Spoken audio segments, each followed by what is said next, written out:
रमज़ान आ गया, रमज़ान आ गया, रमज़ान।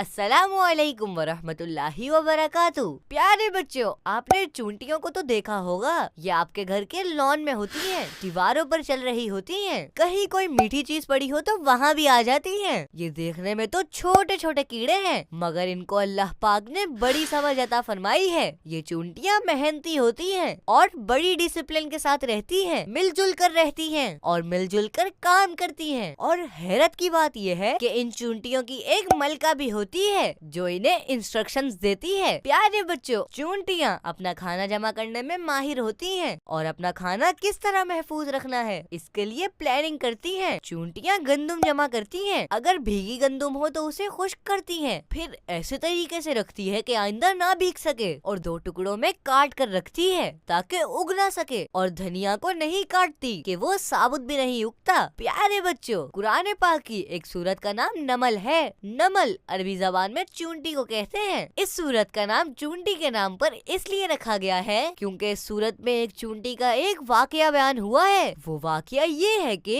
एक मर्तबा अल्लाह पाक के नबी हजरत सुलेमान अलैहिस्सलाम बहुत बड़ा लश्कर लेकर एक वादी से गुजरे जहाँ बहुत ज्यादा चूंटियाँ थी। लश्कर को देख चूंटियों की मलका ने तमाम चूंटियों से कहा, ए चूंटियों, तुम सब अपने घर में चली जाओ, कहीं हजरत सुलेमान अलैहिस्सलाम और उनका लश्कर तुम्हें बेखबरी में कुचल ना दे। समझदार चूंटी की ये बात हजरत सुलेमान अलैहिस्सलाम ने 3 मील दूर से ही सुन ली। यानी नॉर्मल रफ्तार से पैदल चलकर 1 घंटे में हम तकरीबन जितना लंबा फासला तय कर सकते हैं, इतनी दूरी से आप अलैहिस्सलाम ने चूंटी की मलका की बात सुन ली। उसकी बात पर हजरत सुलेमान अलैहिस्सलाम मुस्कुराए और अपने लश्कर को रोक दिया ताकि चूंटियाँ अपने घरों में दाखिल हो जाएं। अल्लाह पाक ने इस वाक़े को कुरान मजीद में इस तरह बयान फरमाया है, हत्ता इज़ा अतौ अला वादिन नम्ल क़ालत नम्लतुन या अय्युहन नम्लु उदखुलू मसाकिनकुम ला यहतिमन्नकुम सुलैमानु व जुनूदुहु व हुम ला यशउरून फतबस्सम दाहिकम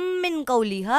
यानी यहाँ तक के जब वो चूंटियों की वादी पर आए तो एक चूंटी ने कहा, ए चूंटियों, अपने घरों में दाखिल हो जाओ, कहीं सुलेमान और उनके लश्कर बेखबरी में तुम्हें कुचल न डालें। तो सुलेमान उसकी बात पर मुस्कुराकर हंस पड़े। प्यारे बच्चों, इस कुरानी वाक़ये से हमें मालूम हुआ कि अंबियाए किराम अलैहिमुस्सलाम के देखने और सुनने की एबिलिटी आम इंसानों की तरह नहीं होती, बल्कि उनके देखने और सुनने की एबिलिटी और दूसरी पावर्स आम इंसानों की पावर से कहीं ज्यादा होती हैं। आ गया रमज़ान।